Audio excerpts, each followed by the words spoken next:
I'm outside, I'm testing out these new headphones. They're the Corsair RGB Void Pro, and it's coming from all the way up there in that room. It still works. Let's roll the intro.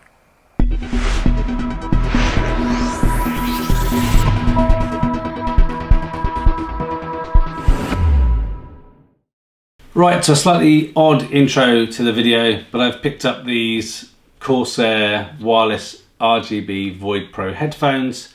So of course with wireless it makes sense to see how far you can go with them. So what I was curious of is, could I use these in the cave, and if someone knocked at the front door like the postman, make it from here out to the front of the house and speak to them?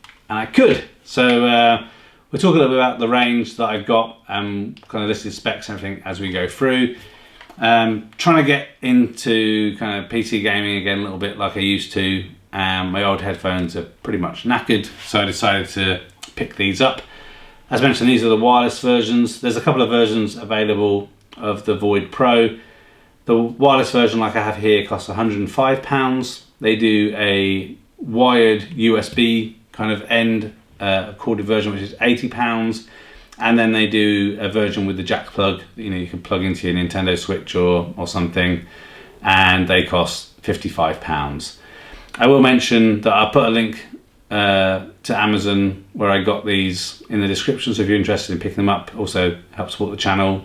Doesn't increase any cost to you, but I picked these up in the warehouse as a refurbished unit, so they only cost me £50. But I am going to consider this review as if they were full price and give you my opinion. And if you do end up getting a refurb version either from the warehouse, or I think Corsair also do refurbs themselves, the range seemed a bit limited. They only had white ones when I was looking, and I particularly wanted black, and the whites were £10 more. But they still come with a year's warranty. You just don't get the fancy box and everything. So in terms of what you obviously get the set of the Corsair RGB Void Pro headphones. You get the little wireless dongle. You get like a pop mic filter that you can put over the mic to stop your spittle. And you get a micro USB charging lead. So one of the things to be aware of, just as soon as I've got the charging lead in my hand, is you cannot use these as a wired headset. So it's not like, oh, I can plug this in and now they've become the USB equivalent. They are wireless or they are not working. So if they're not charged and operating, they're wireless only. You can't use the USB lead. There's no data that travels along this lead into these headphones. It is only wireless. So in terms of the specs, it's using 2.4 gigahertz wireless, which is why you got pretty decent range. Around 16 hours battery life is what they quote. I haven't used them for 16 hours yet, maybe 6 or 7 I think overall, and they're around 52% battery. So I think if you've got it in quite close proximity, which you're going to have most of the time to the dongle, I think it's not unreasonable to get those 16 hours. In terms of the wireless range, Corsair say that the range is around 40 feet or 12 meters.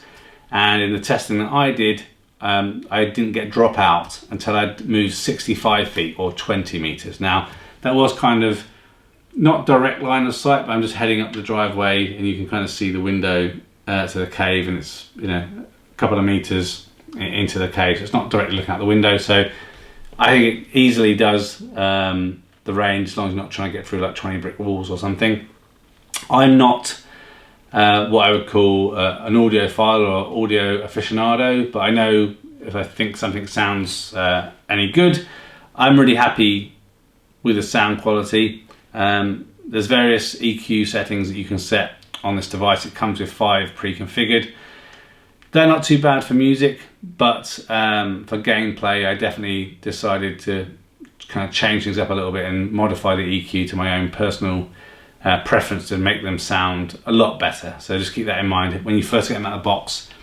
If you're going to play Overwatch or Fortnite or something, then you will probably want to mess around with the EQ settings to get something that works well for you. They also have software-based Dolby Digital 7.1. That does work quite well. Personally, I'm not a big fan of digitalized surround sound. It does work. I can't tell a massive difference. It didn't really seem to help or hinder me either way when gaming, but this is something that they do have, so depends what you're into. It kind of may suit your needs or not. There is only a single 50mm driver in each headphone, so there's not multiple speakers trying to do different things. In terms of the microphone, we'll turn this on in a minute and kind of show you a little bit about it. The microphone has unidirectional noise cancelling, so when your mum's calling you telling you it's time for tea and get off Fortnite, all your fellow gamers won't be hearing your mum calling at you, and it seems to work pretty well. The only thing I noticed, and I'll try and add a piece at the end of the video if I can get to record from the PC okay, is it does sound a little bit nasally. It seems to be quite common with gaming headsets or any of these headsets with a microphone built in. I think it's more pronounced with its wireless because there's perhaps a bit more compression going on. It's not a showstopper, you still sound like you, just sound like you got a little bit of a cold, but again, for me, more than adequate. In terms of those drivers themselves, they have a range of 20 Hz to 20 kHz, so pretty good range. I think the maximum loudness of them is 107 decibels, so they can kick out a decent amount of sound. I've had them nowhere near full volume. I think it was like 30 or 40%ish, and it was pretty down loud. Then, of course, like most things these days, perhaps it's because I'm an old fart, I do like RGB stuff, but I'm not quite sure why you want them necessarily on your headphones, other than it kind of completes the look on your desk. Like me, I have the Corsair RGB keyboard and mouse. When you turn these on, there are also some voice commands that you can hear as well, which is pretty cool. So I turn them on now. Hopefully you can hear it, and then you'll see kind of the RGB effect. Powering on. Mic off. Okay, so as it turns on, it tells you it's powering on and the microphone is muted, and you can see it's scrolling through the different colors, because that's how I have it set up. I have my keyboard and mouse kind of scrolling through the rainbow effect, but in the IQ setting, you can configure these to be a static color or whatever you want to do, same place that you do the EQ settings and everything. So pretty kind of standard. If you're familiar with Corsair products, you're going to know easily what to do, but it's really straightforward.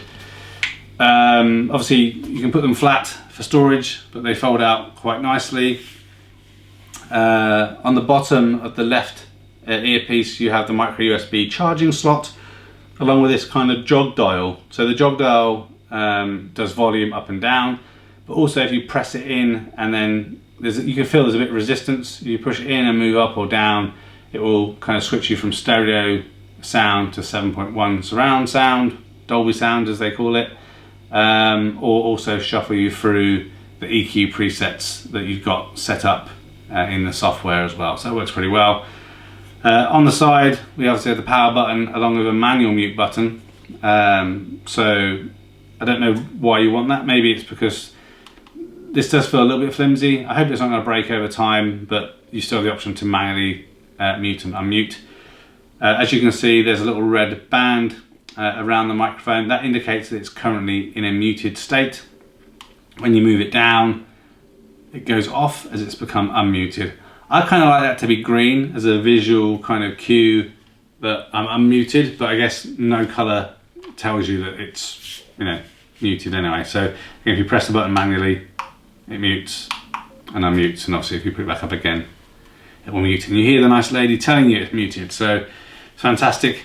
In terms of range, you have a really good level of adjustment on the headband, so even if you've got quite a big noggin, I think it's going to work really well for you. The thing I like about them most is just how damn comfortable they are though. So both the earmuffs and the headband are using a memory foam material, so it feels really comfortable on your head.